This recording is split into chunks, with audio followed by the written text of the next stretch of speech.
Andrew, thanks very much. Look, I know it's a topic that we've touched on in the past, church planning, like we do this every time. But one of the aspects that we really wanted to draw a focus on was the idea of mother-daughter church planning. Now, you've done a lot of church planning mother-daughter style through EV and through FIEC, observing different works. What sort of models are there of mother-daughter church planning?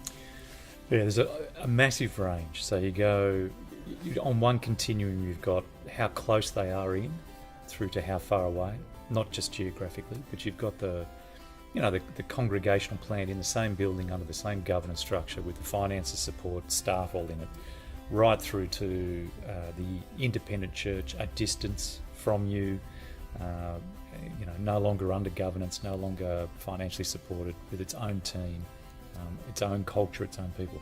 So you've got a kind of range all the way through to there, so that you can plant close to you with your people, but not in the building, a whole different range. On another continuum, you've got the size of core. So, the mother-daughter plant might be quite a large core where there's a split.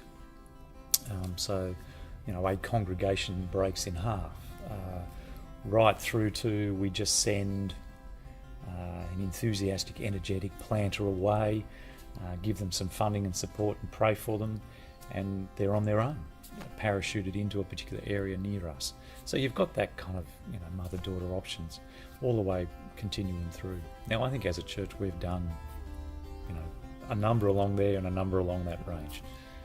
Oh, good. So you're in a great position to actually tell us which is the best one. Yeah, there is no best one. Okay, there's not. Right. There's no best one. Now, what makes how do you choose which one, do you think? Yeah, there's no best one. Each have their pros and cons. And you've really got to work out, if the ultimate aim is to grow the church, build the kingdom, more people to come to know Christ, then you've got to work out, given your context and situation, what the church is like, what leadership is available, what resources are at hand, which really will be the best one to go. When we've had very good, high-quality leaders, equipped well, I've been more happy to send them off on their own. When we've got a stronger resource engine at the centre, I'm more happy to leverage out that resource. So at present, with the kind of climate of EV in our region, that we roll out a plant that's part of the umbrella of EV gives it a better chance to grow rather than going off independent. So you've got various factors to bear in mind. Well, what about support? I mean, levels of support. You've talked about some that you can actually just send people out on their own, or that they can actually be almost completely covered by the umbrella of the church. Is there such a thing as too much support? Can you over-support a church plant? Look, I think so. I really do. I operate this way, and I think I encourage others. The hungry rat runs fastest. It's that sense that if you overfeed and overgive, you create a welfare mentality. You don't breed enough in the culture of the church plant a sense that they've got to make it work, and so you end up cutting the nerve of vision, passion, energy. So you can overgive, yeah. Now, financially, we tend to operate with that rule of thirds.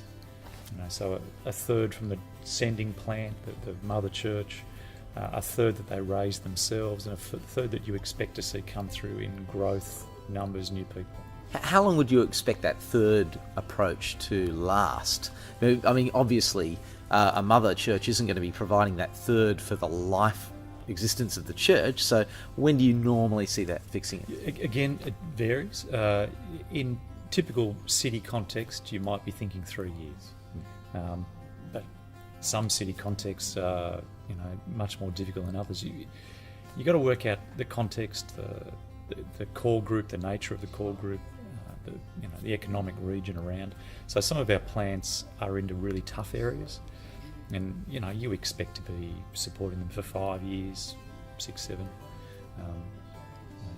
So it depends again. There's no simple rules with these things. Okay, well, imagine a church minister who's sitting there and they're determined they'd like to become a church planting church. They're working out models, they're considering what you're saying about funding. Can you prepare them for some of the problems they might come across? And what are the classics that you have come to recognise now? Yeah, good question. One of the things I think to be prepared, you've got preparation that's needed at the mother and at the daughter end.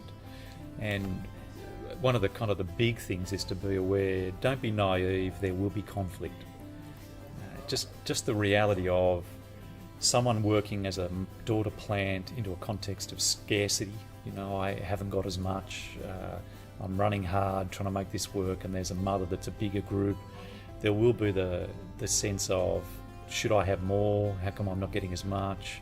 Am I really meant to be part of this work back at the mother thing? There'll be all kinds of tensions that readily come. So expect conflict, and therefore prepare yourself for it by doing a lot of work on expectations.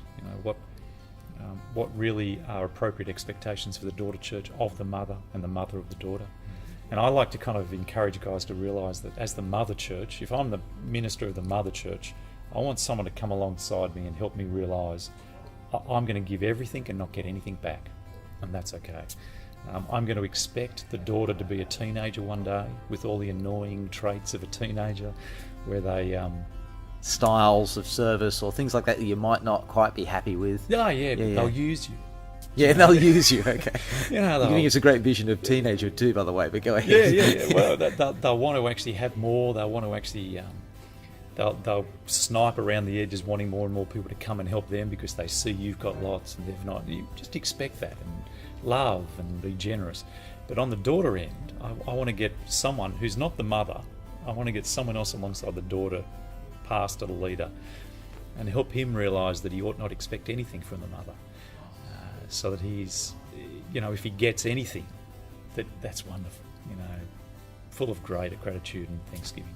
I think for the mother too, to appreciate that the way the daughter church gives back is by giving forward, by becoming a planting church themselves. Oh, okay. So I actually think that's a parenting thing as well, isn't it? The way my kids show their gratitude to me is by loving their own kids well. Yeah, and reflecting the values that you sort of instill. Yeah. You don't necessarily expect the daughter church to be supporting future mission works or things like that at the mother church or stuff like that. You've got to clarify all of that stuff. Yeah, you've got fair. Would you even go as far as to have something written, like just a list of expectations so that's clear?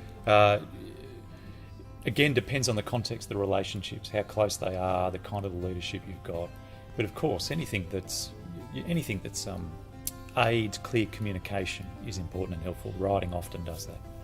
But I wouldn't do it as a contract.